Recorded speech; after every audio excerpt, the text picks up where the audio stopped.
Proverbs chapter 26 and verse 17 says, "A passerby meddling in a strife not his own is like one who takes hold of a dog by the ears."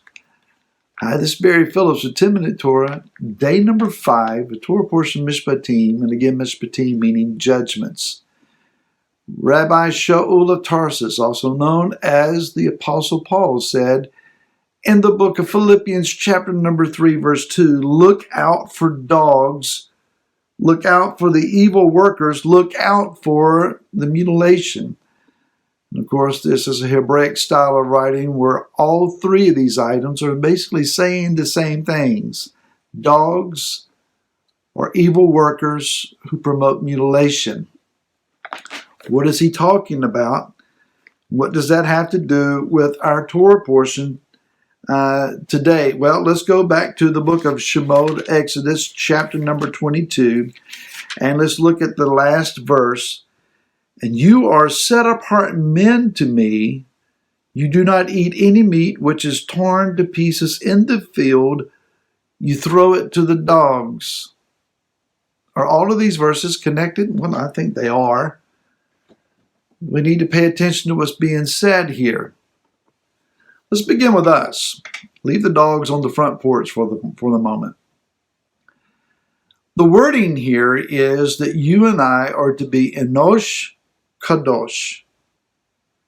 Enosh Kadosh. That word is E-N-O-S-H-E. Enosh Kadosh. It is that we are to be men who are set apart. We are to be a righteous, set apart person. The word or phrasing set apart is a better translation of the word holy. So you and I are to be significant men. We are to be strategic men, mankind. Let's put this together, men and women. And the word enosh is rooted in anash, a word which means to be weak, sick, frail, or incurable. Interesting. At our root, that's who we are. We are weak, sick, frail, and incurable. But enosh is spelled a little differently. It's an aleph, a nun, a vav, a shin, and a yod. Symbolically, each of these letters tell us a meaning. The aleph, it is a strong one. Then we have the nun, and it depends on your interpretation here. It can mean activity, or it can reference the heir, the one who is the heir of all things. A vav looks like a nail, and it means to secure or to attach. A sheen, it looks like a W in the English alphabet. It means to consume. It's like two teeth pointing downward, and it means to devour or to consume. And then finally we have the yod, just a little crook of a letter. It references the hand, a hand shape, talking about our work. Putting the symbolisms together, you can construct an idea. Now, this is not to declare doctrine. It's just an interesting way of looking at the Hebrew letters.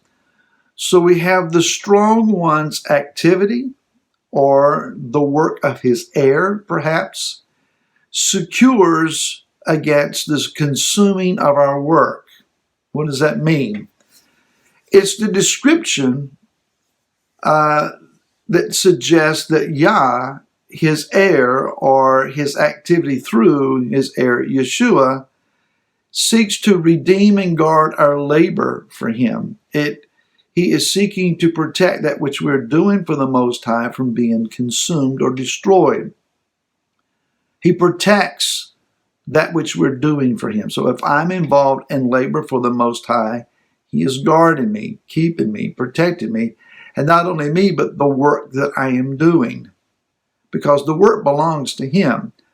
Now, that being said, my response then is to remain set apart.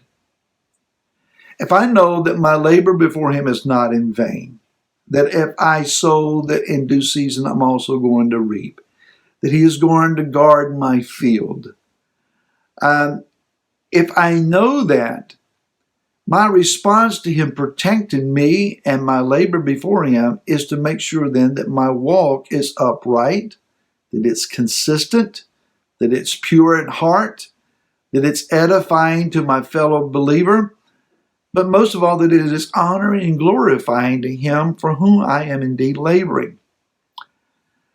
In that regard, let's go to the dogs. Rav Shaul says, watch out for them dogs. Now, he was not necessarily saying that when you're traveling, watch for dogs.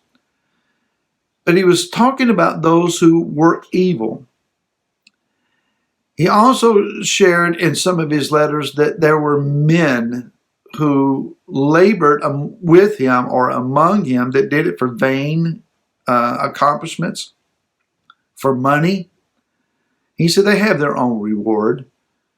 There were those that were defiling. There were those that were argumentative. Among the perils that he listed being in shipwreck 3 times, beaten with rods, in prison, and hungers, and nights and days and nights in the deep. Among the perils that he listed, the one of the most challenging, I think, would be in perils of false brethren. How hurtful, how agonizing it must have been to know that you can't simply trust everybody. And then there were those that were of the mutilation. Those that he's referring to is that there was a group of Judaizers who were preaching that unless a man was circumcised, he could not be born again. Because you can't be born again if you're not a member of Israel.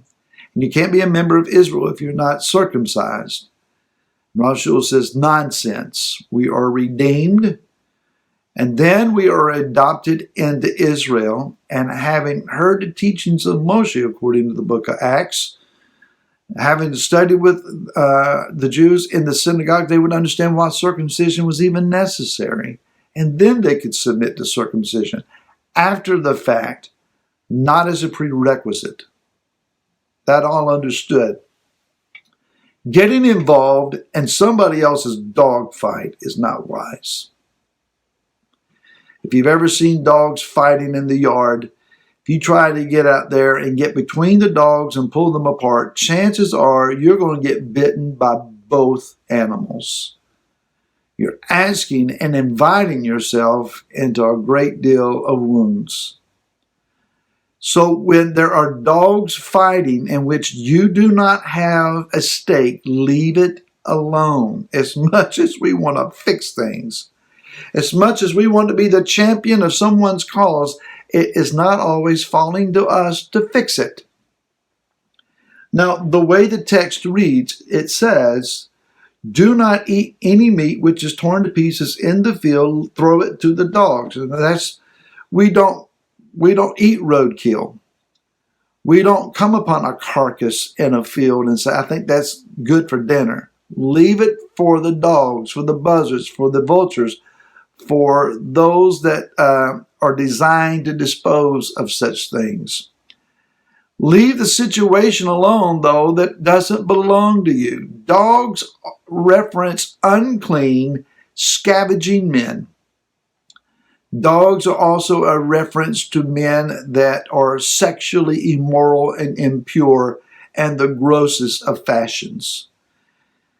Leave the situation alone.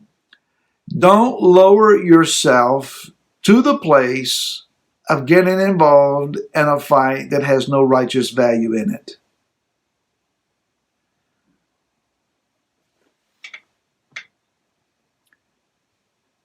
I'm trying to be careful with my words here. There are a lot of arguments. Social media is full of them. There are a lot of political arguments. I don't know that you and I can remain righteous and get down in the ditch with the dogs and wrestle it out with them.